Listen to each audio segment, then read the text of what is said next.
Bonjour et bienvenue dans cette nouvelle vidéo formation. Aujourd'hui, nous allons voir quelques manipulations concernant les usinages dits de poche.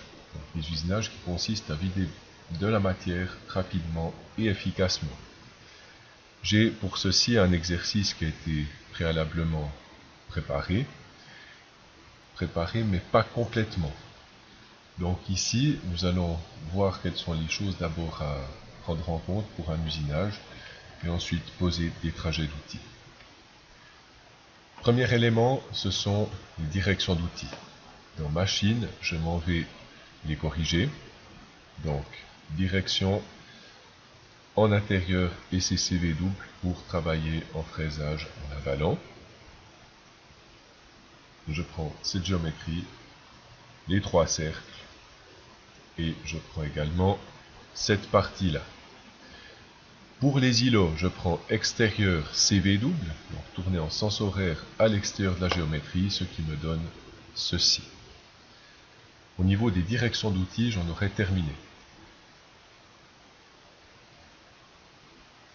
Maintenant, concernant la poche qui se trouve ici. À l'heure actuelle, sa limite n'est pas franchissable, c'est-à-dire que je vais arriver ici et je vais frôler le bord en laissant des rayons. Donc, je vais faire les usinages tels quels et ensuite, je les corrigerai de façon adéquate. Une information qui me manque, c'est le rayon de ces coins ici. Dans Géométrie, j'ai ici rayon 2 et je peux venir sélectionner. Je trouve un rayon de 8, donc on va partir sur une fraise de 14 mm, histoire qu'on puisse avoir un tout petit mouvement de l'outil. Encore ici dans le rayon, ça évite les vibrations. Je retourne sur Machine. Je prends une fraise métal dur, diamètre 14. Je prends une vitesse de coupe.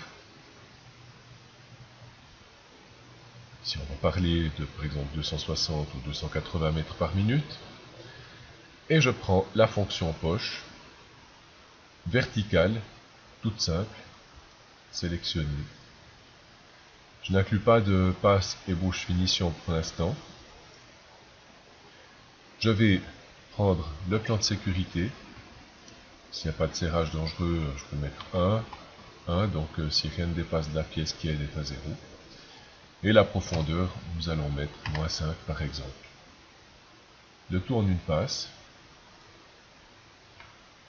Numéro d'outil, numéro de correcteur. Les vitesses, je n'y regarde pas trop, c'est pas ce qui m'intéresse beaucoup pour cet exercice. On va laisser une certaine surépaisseur en XY et je prends l'arrosage standard.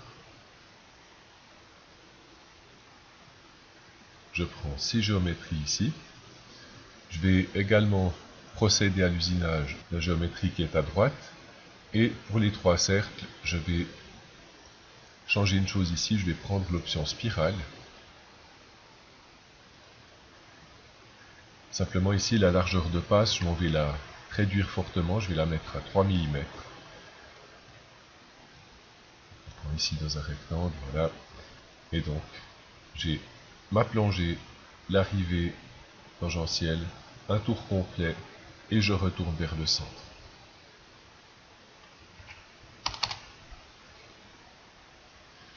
Petite simulation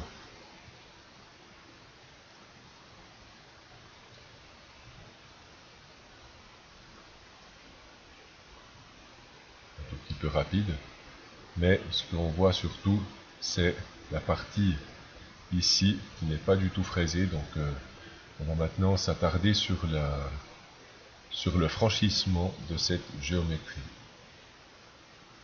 Je ferme la simulation, je reviens sur le plan XY et je vais sous Machine. Nous allons trouver ici une icône qui s'appelle Fixer ou annuler les éléments ouverts. Donc il y en a deux. Élément ouvert, sélectionnez le premier élément à fixer, donc ce sera celui-ci. Et pour cette partie-là, donc ce sera le même élément pour le dernier. Pareil, ici, on peut s'apercevoir que la géométrie, si j'enlève peut-être l'affichage du brut solide, donc le vert qui se trouve là est un peu moins vif que le vert qui est ici. Dans le menu machine, chose très importante, on peut voir aussi dans le menu des opérations, il y a une des opérations de poche donc, qui demande à être mise à jour, c'est celle en question avec cette fois-ci les géométries franchissables. À l'heure actuelle, nos trajets d'outils vont exactement sur la géométrie et maintenant on va voir comment on peut par exemple dépasser un petit peu plus avec cette limite. Nous avons au dernier tableau de l'édition de la poche, chevauchement sur élément ouvert, rayon d'outils fois, ici on peut mettre 1,2 par exemple. Désormais notre trajet d'outils sort un petit peu de chaque côté en plus, et par simulation, donc on va encore contrôler qu'on sorte assez. On peut également poser ici une géométrie sous forme d'un cercle, centre plus diamètre, 14 mm, et venir avec un point extrémité, voir qu'on soit bien hors de la zone d'usinage avec la tangence de notre outil. Là, de toute évidence, c'est correct. Je prends la première opération de poche pour y ajouter une ébauche finition. On peut prendre ici inclure passe supplémentaire ébauche finition. Il faut bien entendu que l'outil soit adapté et à de l'ébauche et à de la finition. Je reviens ici sur l'édition de la poche. Pour la finition, je m'en vais choisir compensation machine G41, G42. Les profondeurs sont les mêmes, là on va aller en une passe, pas de surépaisseur, le même outil numéro 1. Et ce qu'on va faire donc, c'est appliquer l'entrée-sortie auto. Je vais prendre ici du linear, une fois 90, j'ai de la place pour passer, là aussi. Et puis pour sortir également linear. Je prends des entrées-sorties auto liées et je vais mettre un chevauchement de 2 mm pour que mon usinage sorte un peu plus loin que le point d'entrée. Voici donc la mise à jour de notre élément avec l'ajout de l'ébauche finition. On pourrait procéder à l'identique ici sur cette partie.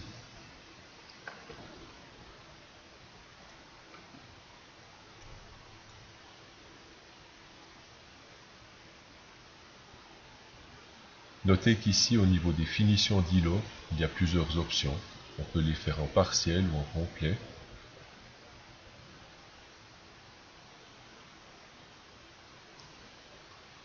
Là on s'aperçoit d'ailleurs qu'il y a un petit défaut, je le vois maintenant. Donc c'est simplement ici l'entrée-sortie de tout à l'heure qui empiète sur le morceau d'îlot fini. Donc ce n'est pas grave du tout, c'est bien qu'on l'ait vu en simulation. On va donc sur la poche combiner avec un clic droit et on peut éditer soit la poche soit l'ébauche finition. En ce qui nous concerne, c'est ceci. Et puis dans la partie des entrées-sorties auto, à ce moment-là, donc on peut réduire quelque peu ici, par exemple le rayon. Je vais mettre à 0,75. Le rayon donc qui fait l'entrée-sortie, je copie également et je valide la passe. Cette fois-ci, le résultat va être correct.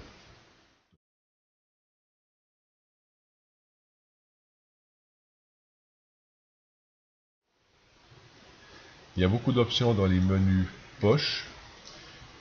Je vous laisse le soin de découvrir tout ce qui touche aux différents balayages, les coins qui sont également en pente ou en profilé.